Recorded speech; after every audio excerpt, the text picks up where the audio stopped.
Shalom Aleichem, it is Rosh Chodesh Chanukah, and Mishnah Yomi is in chapter 13. Yes, still in chapter 13, but this is the last day of chapter 13.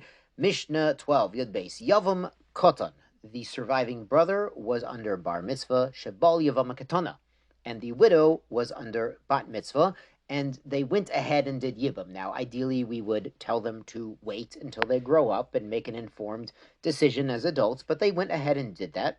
Yigdulu zayim zay. So they grow up together. Now that sounds sweet and romantic, and perhaps it is, but the practical implication here is he's a koton, so we cannot give her a get, and she's a ketana, so she's possibly not even capable of receiving a get, so there's no way to actually get out of this relationship if they realize they don't like it. They're kind of stuck with each other until they reach maturity. The next case, bal yevama gedola. The Katan performs Yibum with a widow who's over bat mitzvah. Tid godlenu. She needs to basically raise him. She needs to raise him up until he's an adult, and then, if they want to, they can decide that he will give her a get and end the relationship. Hayavama she'amar b'toch shloshim yom. A Yevamot who said during the first 30 days, is the first 30 days after they've started living together, the widow, the Yevamot, and the Yavam. Perhaps they even did mamar, went to a chuppah, had a ring, had a feast, had guests.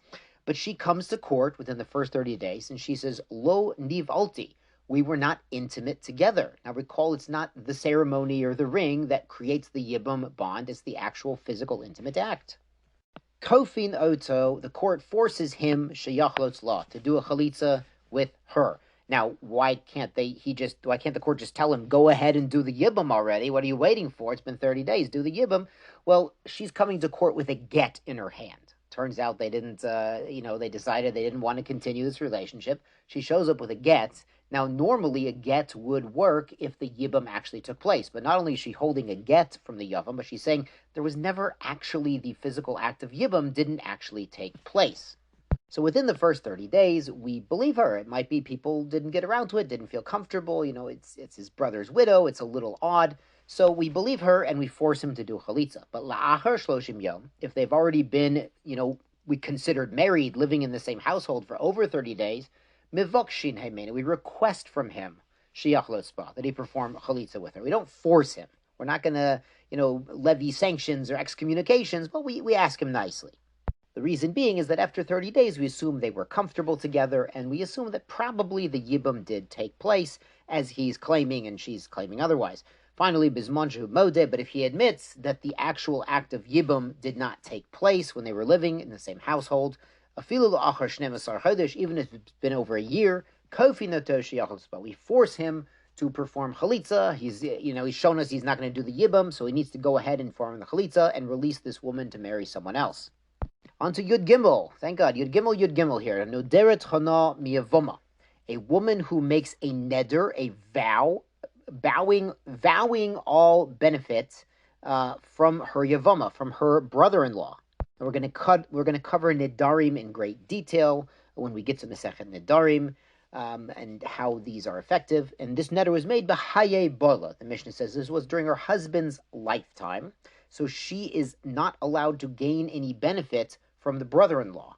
And then if the husband passed away, well, it's that brother-in-law who needs to do the Yibum, and that's an untenable marriage because she can't have any sort of benefit from this man. So Kodfinoto, we force him, Sheyachlotz law, that he should do Halitza, cannot do the Yibum on the basis of her pre-existing vow condition. La'achar mitat bala, but if she had made this neder, this vow, after her original husband had passed away, mivokshin hemenu, again, we request from him, we ask nicely, Sheyachlotz law, that he do Halitza with her. Because in this case, it really looks like she's making the vow to get out of Yibum, not because she has a personal issue with this brother-in-law.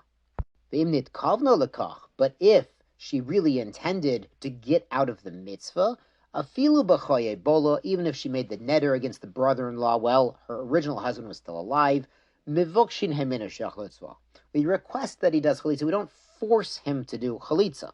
Now, the Bartanura brings from the Gemara that, it sounds like she's stuck, but in this case, she can say, I'm willing to, she's brought this problem on herself by trying to get out of the mitzvah, trying to avoid, performing a mitzvah. So if she goes to court and she says, I'm willing to give up the kesuva money, the dowry money, if we'll just go ahead and do the Halitza and get it over with, then we would listen to her and then in that case force the brother-in-law to do a Halitza.